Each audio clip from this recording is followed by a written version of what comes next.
Thank you all very much for coming today. Quite a full house. My name is Rene Sanchez. I am the still relatively new editor of the Times-Picayune and Advocate newsrooms across South Louisiana, based here in New Orleans. Before we get started today, it's about a 45-minute session.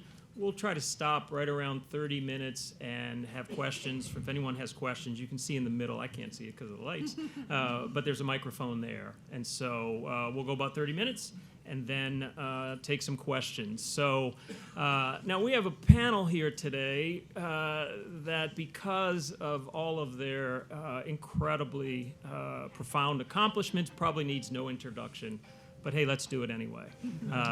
So I'm going to start over on the left. Carl Bernstein.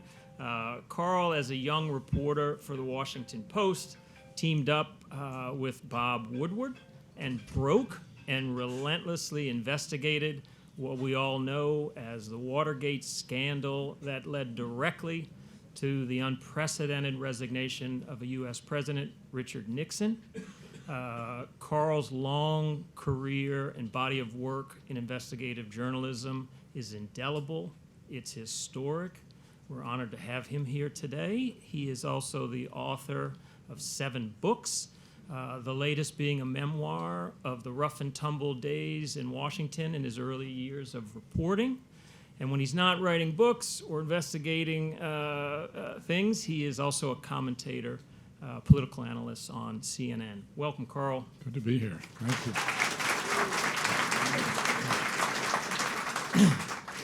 To my left next is Jason Berry, another acclaimed investigative journalist and author. Long before anyone else focused on it, Jason bravely, decades ago, was one of the first journalists to shine sustained light on priest sexual abuse and corrupt cover-ups in the Catholic Church. Explosive story. His work kind of lit the match that has, over the years, profoundly changed the church in that incredible reckoning, both nationally and globally.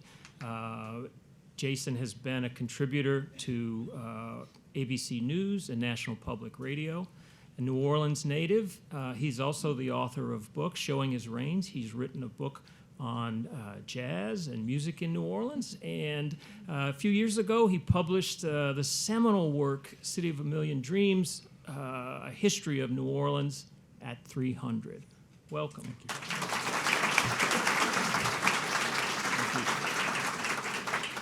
And to my immediate left is Betsy Fischer Martin, an editor and broadcast news executive, Emmy Award-winning orchestrator for more than a decade of NBC's Meet the Press, more than 600 shows in all over her long career.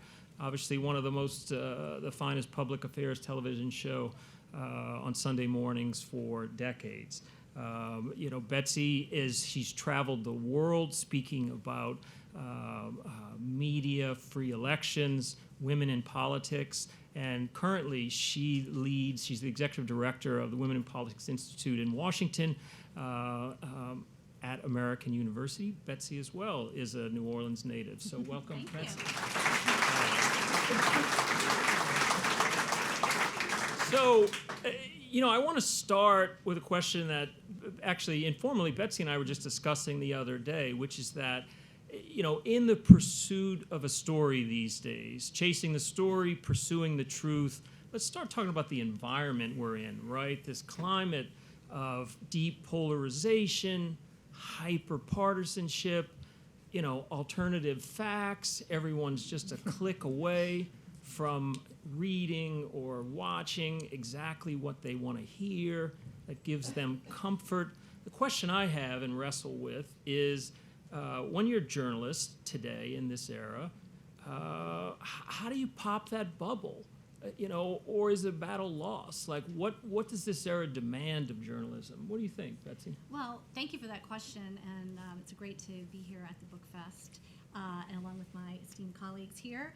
When I think of that issue of partisanship and people having on their own team jersey at all times, and not really wanting to have this dialogue with each other. And from a television perspective, the 23 years I spent at NBC News, the heart of Meet the Press, when I was there with Tim Russert, was getting both sides onto the show. We would routinely, and I'm dating myself here and talking about the 90s, right, early 2000s, but we would routinely have on a show like Meet the Press the majority leader of the U.S. Senate with the minority leader of the U.S. Senate. Like, where are you going to see Mitch McConnell and Chuck Schumer together in an interview for 42 minutes talking about policy solutions in a respectful way? It doesn't happen anymore. And so that era is over. And when you think about television now, and what people are watching and cable television and the screaming and the back and forth, it just breeds this, create your own silo and live in that bubble. And when you think about politicians not wanting to engage with each other, that used to be an upside in politics if you could work with the other side and make something happen. That's a disadvantage now. The primaries are campaign against staying on one extreme or the other, and you're actually dinged in a primary for talking to someone in the other party. And so it's very difficult when you think about how do you produce television that you can be solution-oriented and educate voters, in a respectful way about important policy issues. No, I appreciate that. Carl or Jason, what do you think about how does journalism hold its ground in this crazy climate we're in? Well, I'll talk about the climate later, because I think the first thing is, regardless of what climate there is, our job is to do the reporting. And you do the reporting not to get a predetermined outcome. You do the reporting because you're after the best obtainable version of the truth, to use the phrase that Woodward and I have started using maybe half a century ago. But there's a corollary to that. In this last book of mine, which is really about growing up at an old-fashioned newspaper across town from the Post, the afternoon paper, the Washington Star. Thank you. This last book of mine is about growing up in an old-fashioned newspaper across town from the Post, the Washington Star, where I worked from age 16 to 21 and learned pretty much everything that I learned, including this idea of the best obtainable version of the truth. But in this book, I also say that it's really, I think, we need to think about now. The truth is not neutral.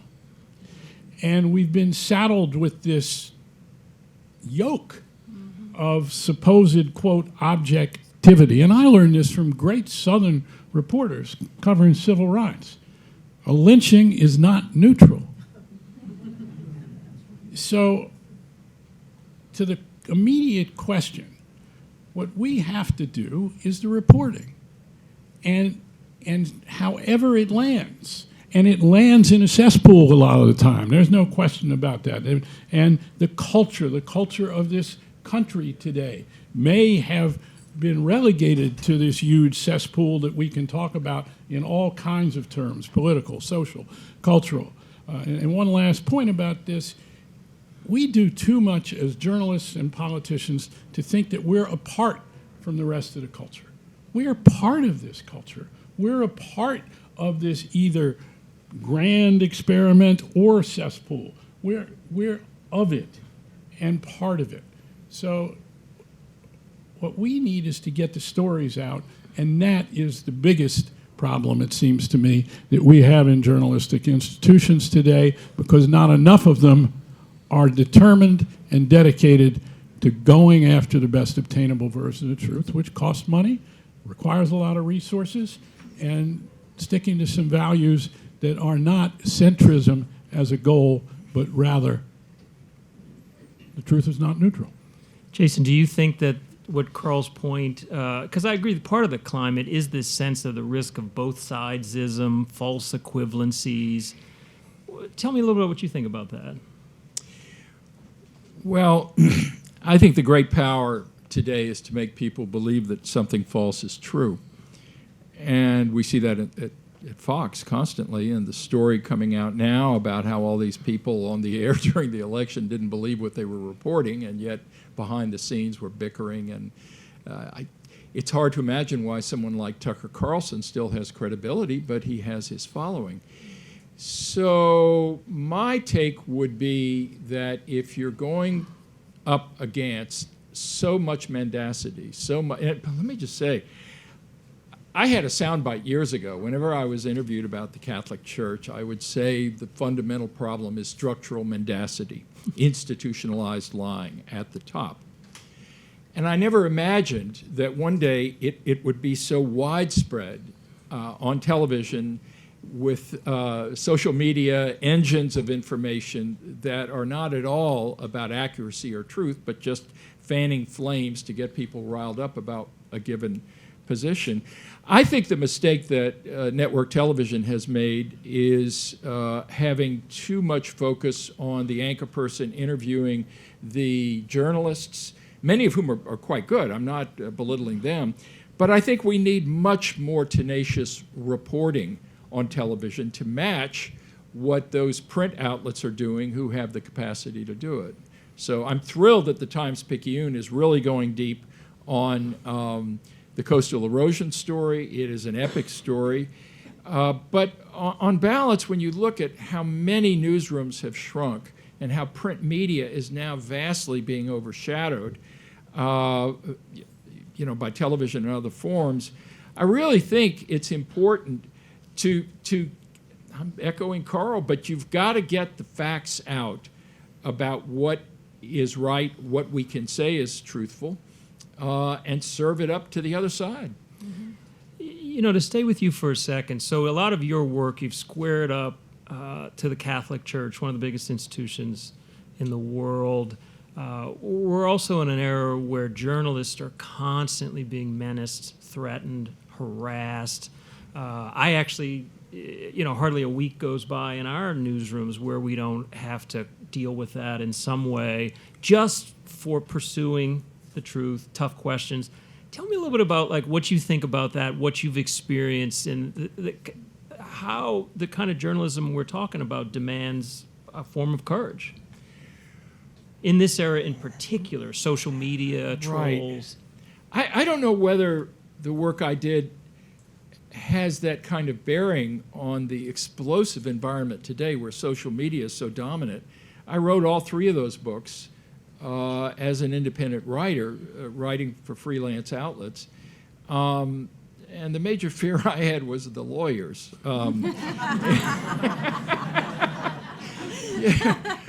Shouldn't forget about them. Exactly. And I'm not talking only about the ones who were threatening, to file lawsuits, and most of them left by the end of the day. But one thing I did learn is that a good First Amendment lawyer is worth his or her weight in gold because they are there to help you get your information out. I wish I had the magic bullet of advice for the present moment, but demagoguery has become a permanent institution in political life. And you look at how long Donald Trump lasted. ED lasted? Well, not yet. That's true. Maybe he will be the only one to run for president with 3 or 2 indictments pending. But I do believe at some point that people will get tired of him and realize that he didn't really deliver very much, although his own bombastic personality dominated the news cycle for 4 years. Maybe that's wishful thinking. I don't know, Carl. What I would say, so before I came back home in this job, I was the editor of the Star Tribune in Minneapolis for 8 years. And we did something a few years ago that was remarkable. We looked at our circulation losses, and we overlaid the election results. And it was a stunning match that, we could see the precipitous decline in the last 4 years or so of subscriptions in suburban and rural areas that had tilted in that way. And so, to me, that is just such a red alert in the pursuit of journalism that matters in a community, the truth, things like that. Well, and then we're, speaking of Donald Trump, I mean, he would routinely call out from campaign rallies and disparage reporters and, threaten their safety in many cases. I'm moderating a panel tomorrow with Katie Tur from NBC and, of course, Maggie Haberman from the New York Times. And they would have to have security with them routinely to actually do their jobs and cover campaign rallies because of what was happening, from the microphone. I think we're down to a question that's the second most important thing, the first one being, what do we do to put out there what we think is news? But the question is, what is news? Mm-hmm. The most important thing really that a news organization or reporter does is to decide what is news. And so here you have a great example of a non-mendacious threat that you're citing, in which your readership is going away in Minneapolis because they don't agree with what you're putting out there as the truth. So what are you supposed to do? My answer, of course, is you just got to keep putting it out there. But think about, again, a culture, as it were, in which the price of that is eventually to shut your newspaper down or your news organization. So what is news? I think we also need to look at what are the most important stories in some ways that we don't think of conceptually enough. I think maybe the first and most important might be the threat to democracy. I think, boy, I'm having trouble with this, sorry. I think maybe the most important story in some ways is the threat to democracy in this country and around the world. Some 20, 30, 40 countries have moved into authoritarianism in the last 20 years. Not by coup, but by citizens choosing authoritarianism and neo-fascism and fascism. And in this country, obviously, we are having something of the same thing. And that includes this total disinterest in truth. Right. And so what is news? So we have this question of democracy, but also maybe some of the things we need to be reporting on that go to who these people are at Fox News, in our citizenry. And I don't mean to speak of them as outsiders when I say these people. You're talking about 70% of the people who call themselves Republicans in this country embraced enthusiastically Trumpism. So we need to also start looking at, in our reporting, at who we are as a people. Not from a point of view of we're better because we're progressive or anything of the kind. What's going on in the country? Mm-hmm. See, I don't think we do nearly enough of it. And I'd say this quickly. I think we've got a huge problem that the so-called right has been correct about, and that is a kind of elitism in our newsrooms, too many Ivy Leaguers, not enough dropouts. I'm really serious. Why don't we have some working class people coming in as reporters? They'd be great at it. They know what's going on in the world they live in. I think we really have to start rethinking. We're talking about the truth, those people's truths, without being condescending. Right. They're unrepresented in our newsroom. I hear you on that. I grew up in Gentilly, so. But you know what? What I would put right atop that list, along with that very real threat to democracy, is there's lots of ways to put it, but the absence of news. The collapse of storytelling and journalism that matters. A few weeks ago, some of us were up in Shreveport, Bossier, right, a metro community of about 250,000. One reporter.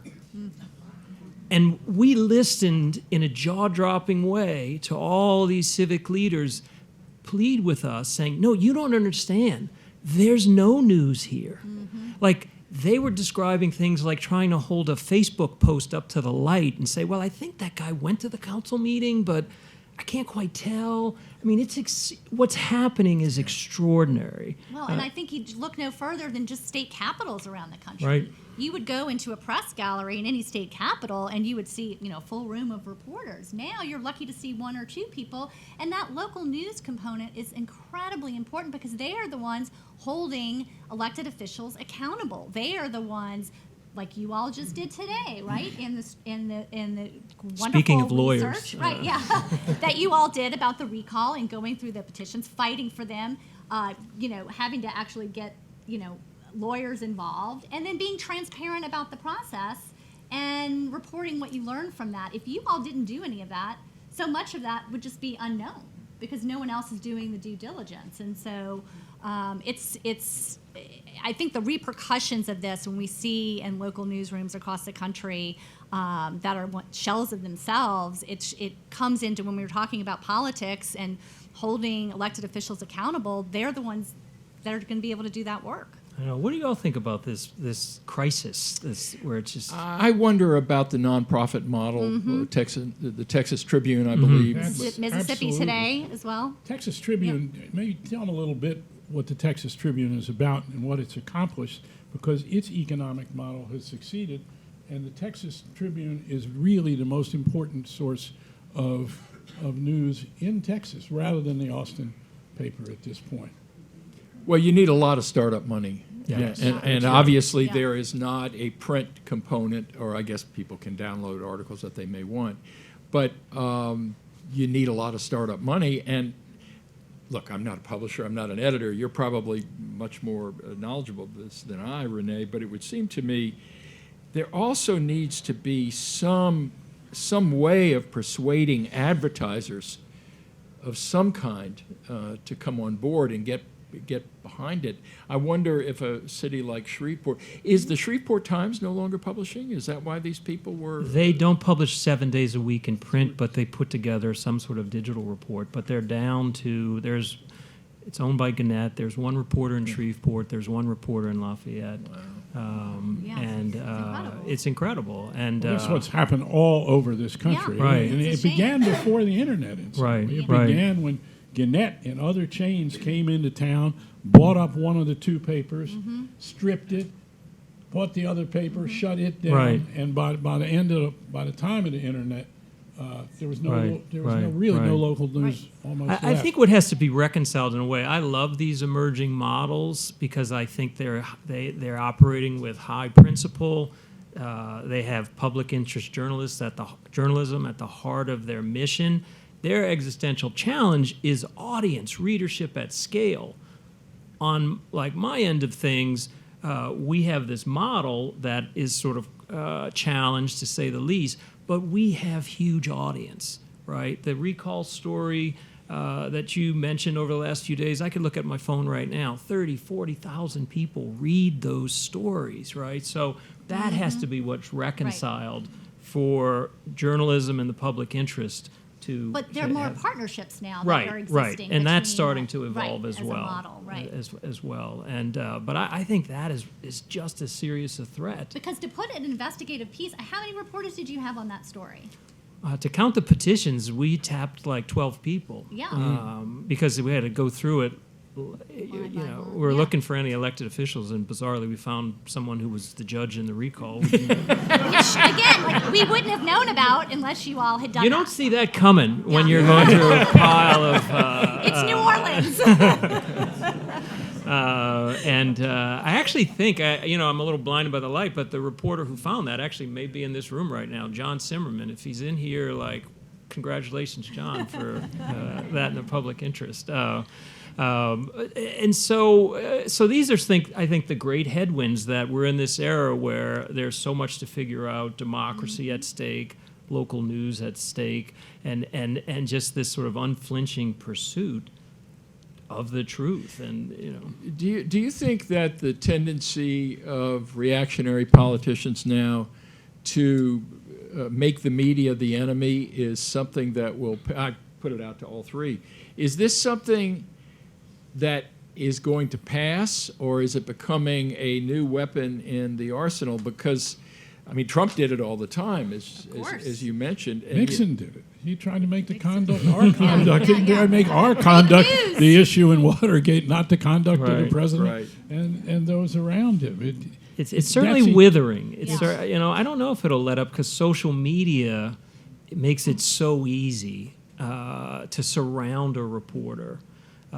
In the last few years, we've had to bring in like counselors and such because sometimes somebody will be on the front lines of a story. They'll do just what Carl's saying. They'll just pursue the truth relentlessly, and suddenly they'll say to someone like me, Look at what's happening. I'm engulfed by menace, by threats, by harassment. People dox. They put their home addresses. But it's not and- just journalists. Let's not separate ourselves out again from the culture. We have been in a state of cultural warfare in this country for 25, 30, 35 years. It didn't start with Trump. A cultural Cold War that then became ignited. Ignition was achieved in the Trump presidency. And so it's no longer a Cold War. And it involves almost every aspect of our culture. We're not the only ones getting threats. Right. Not just journalists, all kinds of people, mostly from one side. There's no Right. question about it. But it is explosive on both sides. It really a is. bit. But the real thing is, we are at the point of conflagration very often in our culture, and that includes us.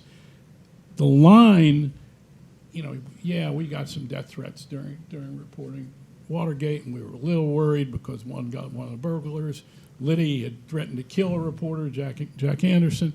But really, we were hearing what awful people we were from the President of the United States on down, calling us terrible names and saying we're doing terrible things and that we ought to be locked up. But nobody was threatening to kill us like we get so many of them. Just look at Twitter, Right. all the time. But that's going on all over the place now. It's not just reporters. Right. Well, and it Right. diminishes trust in institutions, right? Right. It's indicative of the this Right. cleaved society, culture that we have. And so that in itself, I keep coming back to, that is part of the story. Right. Let me ask you one. We're going to turn it over to questions in a few minutes, but stay on Watergate for a second. When you reflect on that incredible journalistic moment, all these years later, what about the process of reporting, what you all went through, you think has immediacy now, has relevance and lessons now? Like Every bit of it, because look to some extent of what we do know, aside from the fact that Trump has put so much out there himself. But look what we have learned. I think the reporting on the Trump presidency by the White House press corps has probably been the greatest reporting by the White House press corps of any president in my lifetime. And look what we've learned from that reporting. It always comes back to this. Woodward and I did a new introduction to the 50th anniversary edition of All the President's Men.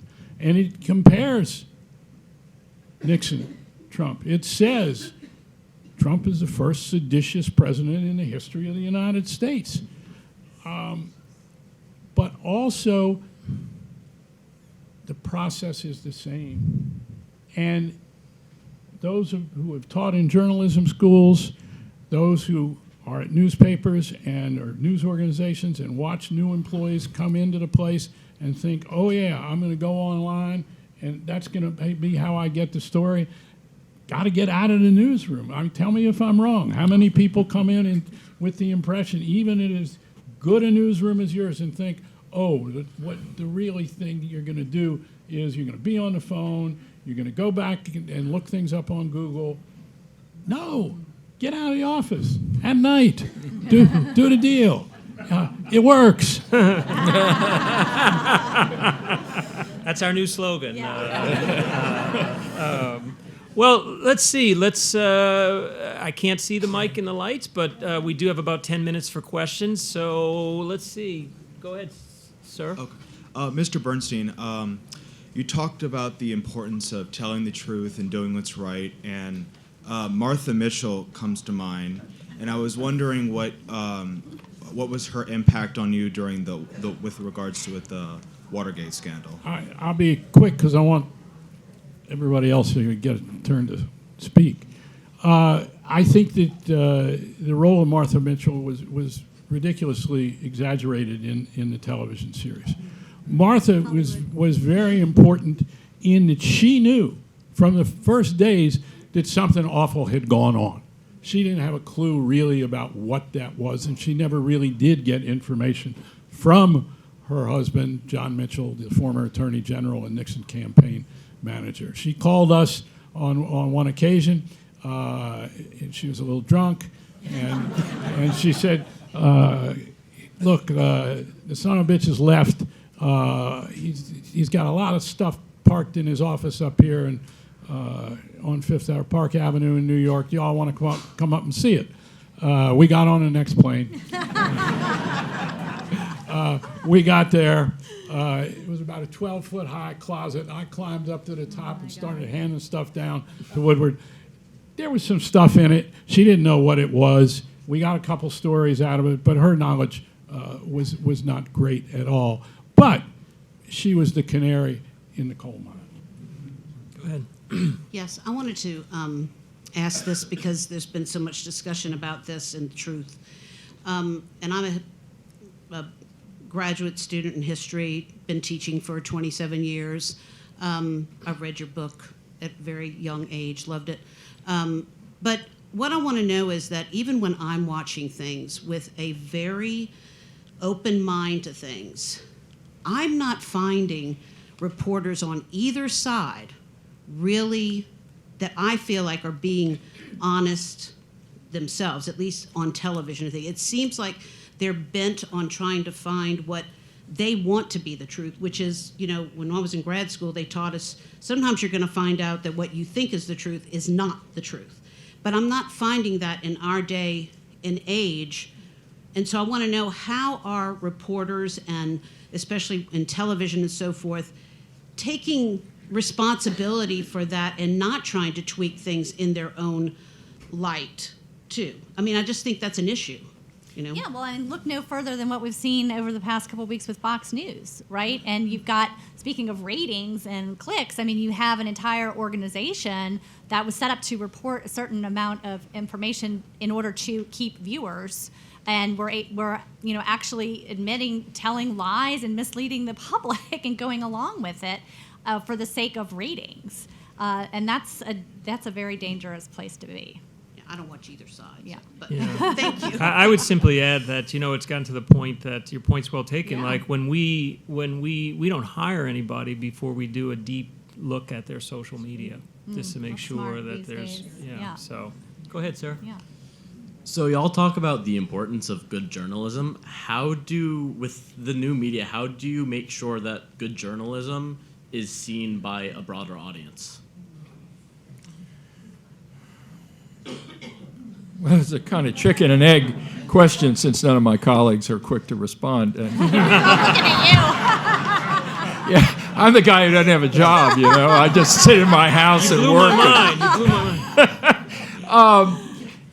I'm astounded at what reporters today, working journalists, have to do with social media to get their names out there, to get their stories out there, to get throw weight, to get pull, whatever metaphor you want to use. Far be it from me to question what is necessary to keep good reporting active, or to elevate it. On the other hand, there is this insane world of social media that it just burns up with people. A friend of mine, John Burnett, who recently retired from National Public Radio, became the subject of one of these ferocious Twittersphere attacks for something that he did, which was quite innocent. But it just feeds upon itself. So to answer your question, I don't know how you cut between the two. The media, those of us in the press who report, need social media. On the other hand, social media is a madhouse. Let me add one thing to this equation. And again, we're back to the point is we don't like the world that's out there. It's an unfriendly place for what we do. There's not too much we can do about that except to do what we're supposed to do. That's right. That also includes the stuff we do is also going to go out on social media.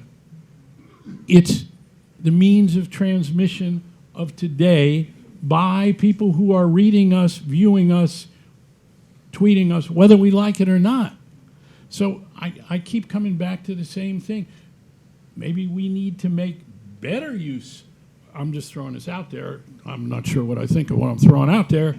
But maybe we need to make better use of social media somehow, not by just promoting ourselves, but finding a way that what we do has more resonance on what is today the means of distribution of information that we are a part of. Right. You I would probably simply grapple with this all the time. Yeah, I would simply say I think there's a short answer to reporters, which is don't be a stenographer, right? There's a press conference every 15 minutes, and there's this huge daily risk that your report is consigned, and it's just one big echo chamber. To Carl's point, get out there. Let's be revelatory. And the audience follows, so. Let me build on that for Sure, 1 go ahead. second.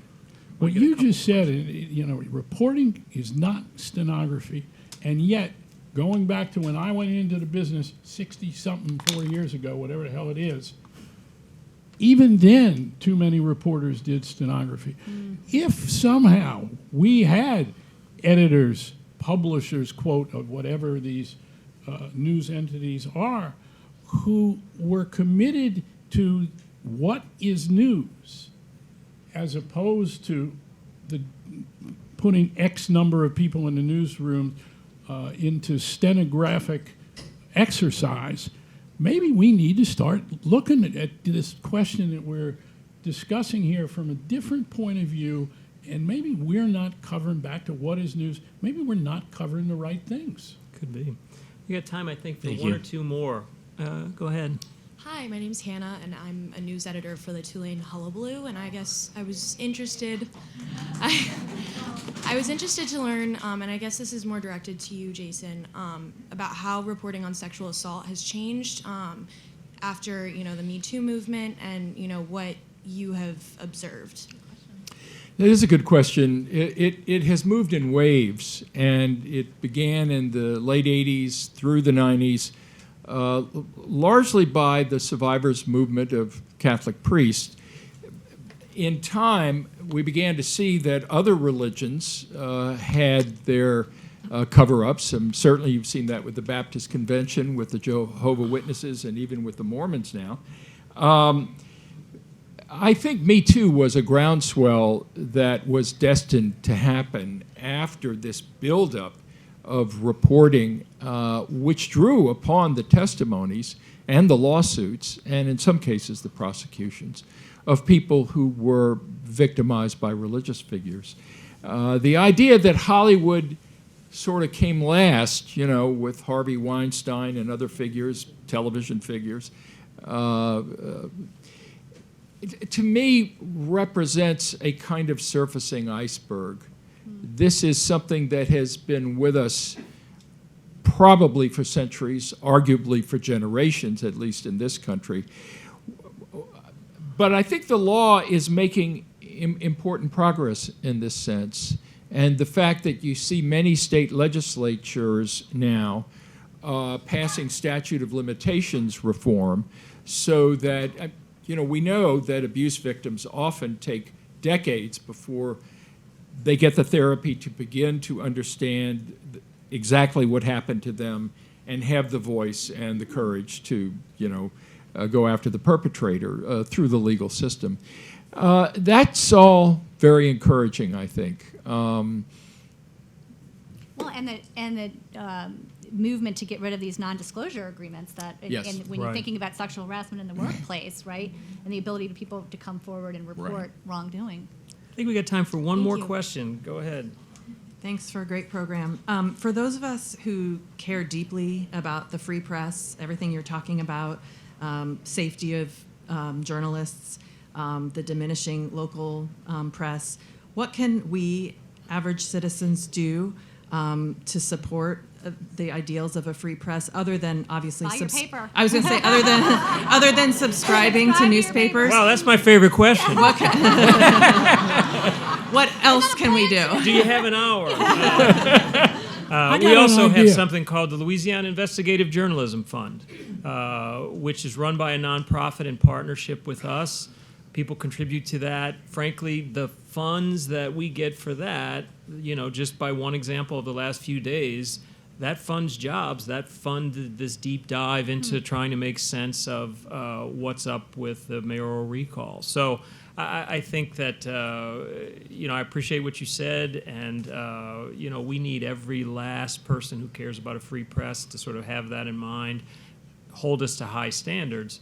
But I think, what Betsy said, this is not inexpensive work. And so however you can support it with subscriptions, donations, but the obligation on us is to be responsible and in exchange for that, to have high standards of journalistic A excellence. radical idea. Right. Why can't we buy 2 subscriptions? If we can Carl, you afford can buy it. If we- 10 if I'm you- saying, I'm real, I'm serious. Make it an advertise. If you can afford it, buy 2 subscriptions. Gift subscriptions. They're a lovely Christmas gift. Yes. Stocking stuffers. Hang on. I got an opinion to pack in, echoing him and all due respect to the Picayune. I think, and this is fossil record, but had the Newhouse, had Advanced Communications, owned by the Newhouse family, made the decision to start putting newspapers in every college classroom and, say, the senior year of high school, and give those kids cultural literacy, news literacy, I think that is where you get the hearts and minds who are coming. So,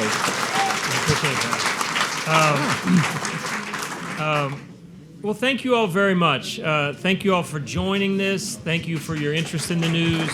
We really appreciate it.